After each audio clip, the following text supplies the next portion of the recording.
ऐं ऐं अरं वं मं हं सं तं पं वं वं मं मं हं हं सं सं तं तं पं पं झं झं झीं झीं क्षीं क्षीं द्रां द्रां द्रीं द्रीं द्रवे द्रवे नमोरते भगवते श्रीमते पवित्रतरजलेन जिनाभिषेचयामीति स्वाहा।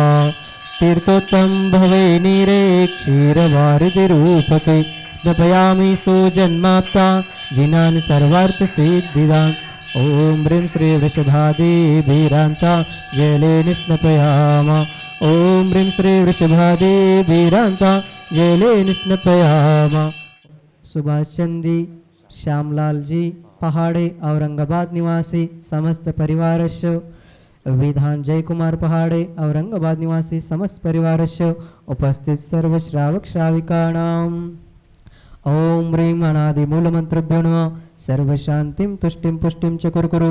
ओम नमो वरहते भगवते प्रक्षिणाशेषदोषकल्मषाय दिव्य तेजोमूर्तये नमः। श्री शांतिनाथाय शांतिकराय सर्वविघ्नप्रणाशनाय सर्वरोगापमृत्युविनाशनाय सर्वपरकृतक्षुद्रोप द्रवविनाशनाय सर्वक्षामरडामरविनाशनाय सर्वारिष्टशान्तिकराय ओम ह्रां ह्रीं ह्रूं ह्रौं ह्रः असियावसा नमः। सर्वशान्तिं तुष्टिं पुष्टिं च कुरु। ओम ह्रूं क्षुं फट् किरीटं किरीटं घाते घाते परविघ्नान् स्फोटय स्फोटय सहस्रखण्डान् कुरु। परमुद्रां छिञ्छिन्द परमन्त्रान् बिम्बिन्द क्षां क्षः वाह वाहुं फट् सर्वशान्तिं कुरु।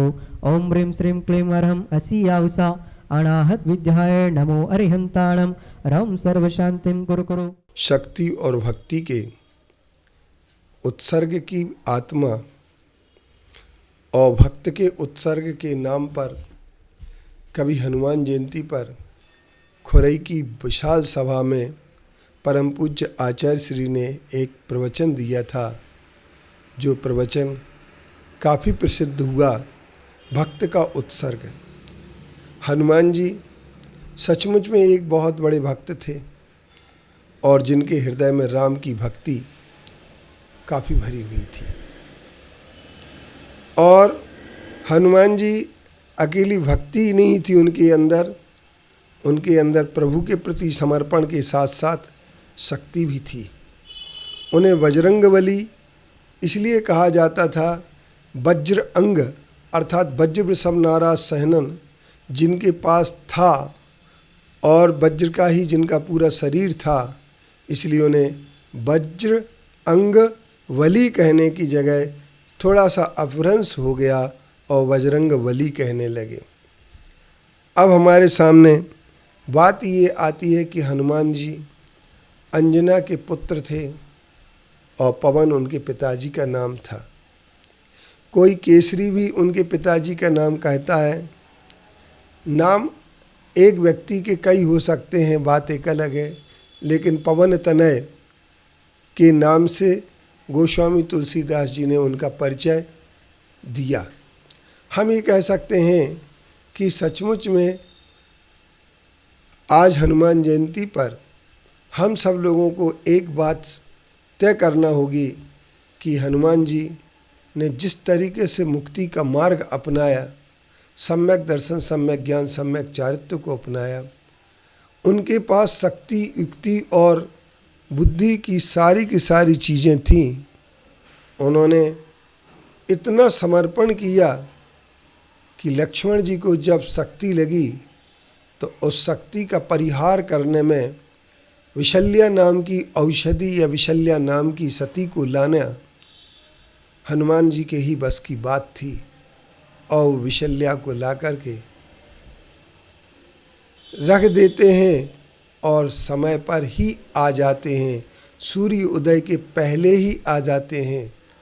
अर्थात अपने स्वामी के प्रति या जो प्रभु राम थे उनके प्रति उनका जो समर्पण था, प्रेम था, अनुराग था, वह एक अद्वितीय उदाहरण है।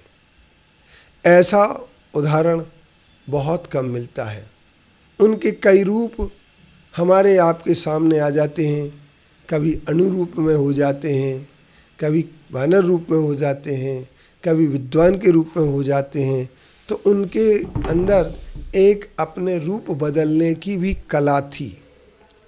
लेकिन हमें विचार ये करना है कि भगवान राम की जो शक्ति थी, वो शक्ति के प्रति उनकी भक्ति इतनी गजब की थी कि उन्होंने उनके अंदर का, भगवान राम के अंदर का जो उन्होंने स्वरूप देखा था, जो उनकी आत्मा को समझने का प्रयास अकेला नहीं किया, अपितु आत्मा की समझ करके, उनकी आत्मा को समझ करके उन्होंने एक उनकी चैतन्य अवस्था को समझ करके और चेतना के प्रति समर्पण कर दिया।